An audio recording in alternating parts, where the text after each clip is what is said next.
చర్చలు మీరు చేస్తున్నారు. ఇంతవరకు మంత్రివర్గం మీదనే చర్చలు జరగలేదు. మీ పార్టీకి మీరు చర్చలు చేసేసిండ్రు, శాఖలు కేటాయించిండ్రు, ప్రమాణ స్వీకారాలకు కూడా మీరు ముహూర్తాలు.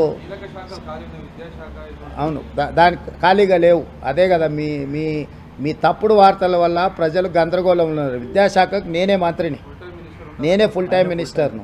నేను పార్ట్ టైమా? నేను కేసీఆర్ నా ఫామ్ హౌస్లో వండుకొని ప్రభుత్వాన్ని నడుపుతున్నానా? నేను వీడికి వచ్చిన 4 రోజుల నుంచి ఎన్ని శాఖల మంత్రులను కలిసినా ఏ శాఖ ఖాళీ లేదు.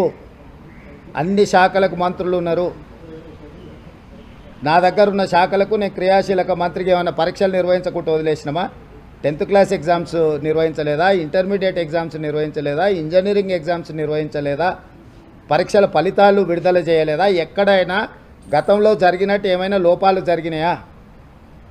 నీట్ కానీ, డిఎస్సి నోటిఫికేషన్ కానీ, ఏ పరీక్షలు ఆంధ్రప్రదేశ్లో ఇప్పటివరకు ఎంసెట్ రిజల్టులు కూడా ఇవ్వలే.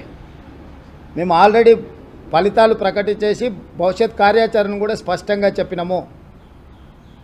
ఇప్పటి వరకు మీ ద్వారా సూటిగా నేను సవాల్ విసురుతున్నా. గతంలో విద్యాశాఖ మంత్రులు చేసిన పనులు, ఈ సంవత్సరం మా విద్యాశాఖ తీసుకున్న నిర్ణయాలను పోల్చి చూడండి. క్యాలెండర్ డేట్ ప్రకారం ప్రతి అంశాన్ని చాలా స్పష్టంగా నిర్దిష్టమైన ప్రణాళికతో ముందుకెళ్తున్నాము. కొంత పొలిటికల్ పార్టీ ఓన్డ్ మీడియా అంటే రాజకీయ పార్టీలు నిర్వహించే టీవీలు కానీ, పేపర్లు కానీ, ఆ రాజకీయ పార్టీల యొక్క ప్రయోజనాలను కాపాడడానికి శాఖలకు మంత్రులు లేరు. కేసీఆర్ 2018 గెలిచిన తర్వాత ఆయన ఒక్కడే ముఖ్యమంత్రిగా పదవి చేపట్టి కొన్ని నెలలు మంత్రులే లేరు. ఏ రోజన్నా, ఏ పేపర్ అన్నా, ఏ టీవీ అన్నా ఇట్లుంటుందా అని ఎవరన్నా మాట్లాడినరా? 12 మంది మేము నిరంతరము కష్టపడి వివిధ శాఖలలో సమన్వయం చేసుకొని ఎన్ని సమీక్షలు చేసిన, విద్యాశాఖ మీద నేను ఎన్ని సమీక్షలు చేసిన, ఎన్ని రిజల్ట్స్ రిలీజ్ చేసిన. సో ఊరికే ఏదో ఒకటి అనేసి ఈ ప్రభుత్వం మీద బురద జల్లాలన్న ఆలోచన రాజకీయ పార్టీలకు సంబంధించిన మీడియా వాళ్ళు ప్రయత్నం చేస్తే తప్పులేదు.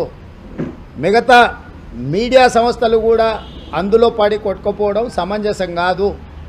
ఏ ఒక్క శాఖ ఖాళీగా లేదు. అన్ని శాఖలకు సమర్థమైన మంత్రులు ఉన్నారు. సమర్థవంతంగా నిర్ణయాలు తీసుకుంటున్నాం.